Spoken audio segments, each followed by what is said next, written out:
जादुई पेंसिल। एक बार की बात है, एक छोटे से गांव में नीरज नाम का एक बच्चा रहता था। नीरज को चित्र बनाना बहुत पसंद था। वह अपने स्कूल में सबसे अच्छा चित्रकार था, लेकिन उसके पास सिर्फ एक ही पेंसिल थी और वह भी बहुत छोटी हो गई थी। एक दिन नीरज जंगल में लकड़ी बीनने गया।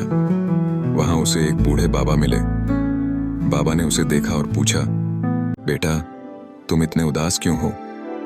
नीरज ने जवाब दिया, मेरी पेंसिल खत्म होने वाली है और मेरे पास नई पेंसिल खरीदने के पैसे नहीं हैं। बाबा मुस्कुराए और अपनी झोली से एक चमकती हुई पेंसिल निकाली। उन्होंने कहा, यह लो, यह जादुई पेंसिल है। जो भी तुम इससे बनाओगे वह सच हो जाएगा, लेकिन इसे हमेशा अच्छे कामों के लिए इस्तेमाल करना। पेंसिल लेकर घर आया और तुरंत एक सुंदर सेब बनाया। आश्चर्य की बात यह थी कि वह सेब असली बन गया। नीरज खुशी से उछल पड़ा। फिर उसने एक पक्षी का चित्र बनाया। वह पक्षी भी उड़ने लगा।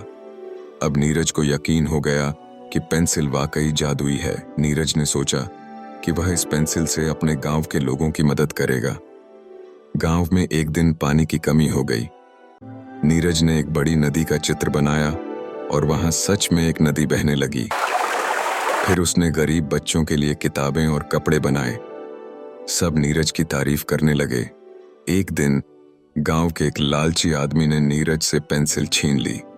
उसने सोचा कि वह पेंसिल का इस्तेमाल अपने लिए धन बनाने में करेगा। उसने पेंसिल से सोने के सिक्के बनाए, लेकिन जैसे ही उसने सिक्कों को छुआ, वे मिट्टी में बदल गए। पेंसिल ने समझ लिया कि वह सिर्फ अच्छे और नेक कामों के लिए बनी है।